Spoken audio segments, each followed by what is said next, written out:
Sir नमस्ते। नमस्ते sir आपका पूरा परिचय बताइए।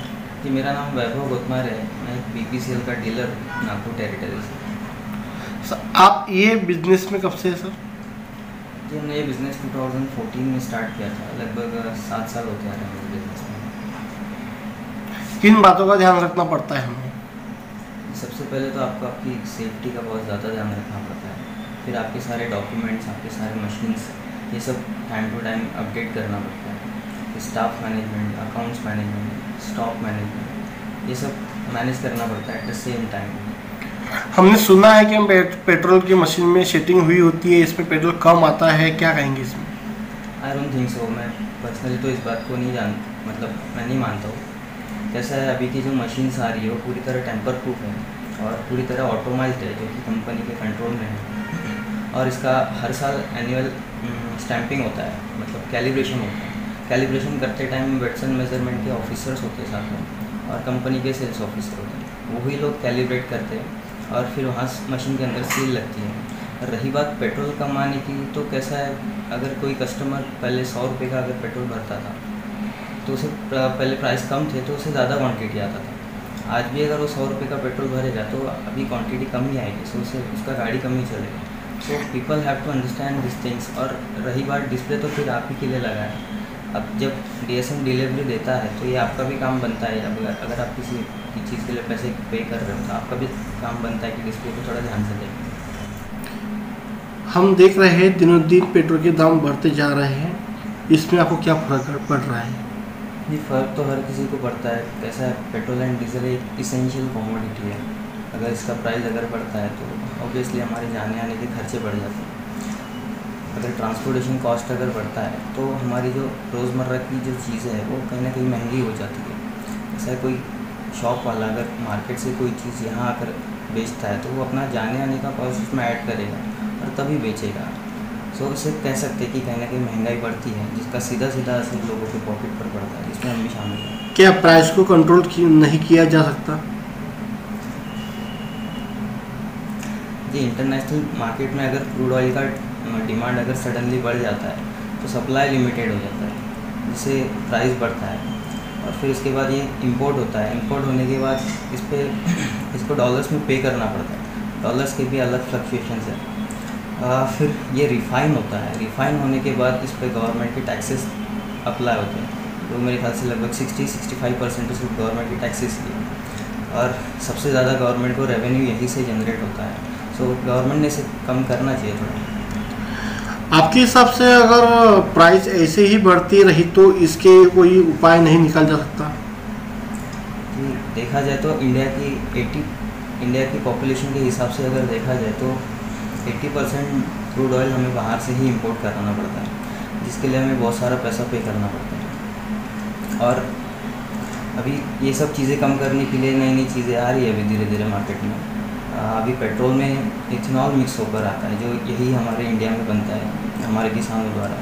बायोडीजल्स आ रहे धीरे धीरे, और इलेक्ट्रिक व्हीकल्स आ रहे धीरे धीरे मार्केट में। हमारे यहाँ 2018 से ही electric vehicle charging facility available है, जो बीपीसीएल का पहला चार्जिंग स्टेशन था पूरे ओवरऑल इंडिया में। तो मैं कह सकता हूँ कि I am ready for the future. Lockdown के टाइम बहुत से सेक्टर को प्रॉब्लम हुई थी, पर इस टाइम पंप चालू थे, क्या आपको इसका फर्क पड़ा? जी, फ़र्क तो हर किसी को पड़ा है, पूरी दुनिया को इसका फ़र्क पड़ा है। सबसे ज़्यादा फ़र्क मेरे ख्याल से जो माइग्रेंट लेबर्स थे उन्हें हुआ है। जैसा उनका काम पूरे बंद थे तो रोज़ का कमाना और रोज़ का खाना, तो उन्हें बहुत मुश्किल हुई। रही बात बाकी के सेक्टर्स की, तो कैसा है, इंडेक्स ग्राफ अगर देखें स्टॉक मार्केट का, तो सारे के सारे सेक्टर्स पूरे डाउन हो गए थे। फिर चाहे वो बैंक सेक्टर हो, एफएमसीजी सेक्टर हो, फाइनेंस सेक्टर हो, ऑटो सेक्टर हो, ये सब पूरे गिर गए थे मुझे। क्या आपको लगता है इलेक्ट्रिक व्हीकल फ्यूचर में ये सक्सेसफुल होगा? संपाचस होता तो डबल विचार होता है। लॉकडाउन के टाइम बहुत से सेक्टर को प्रॉब्लम हुई थी, पर उस टाइम पंप चालू थे, क्या आपको इसका फर्क पड़ा था?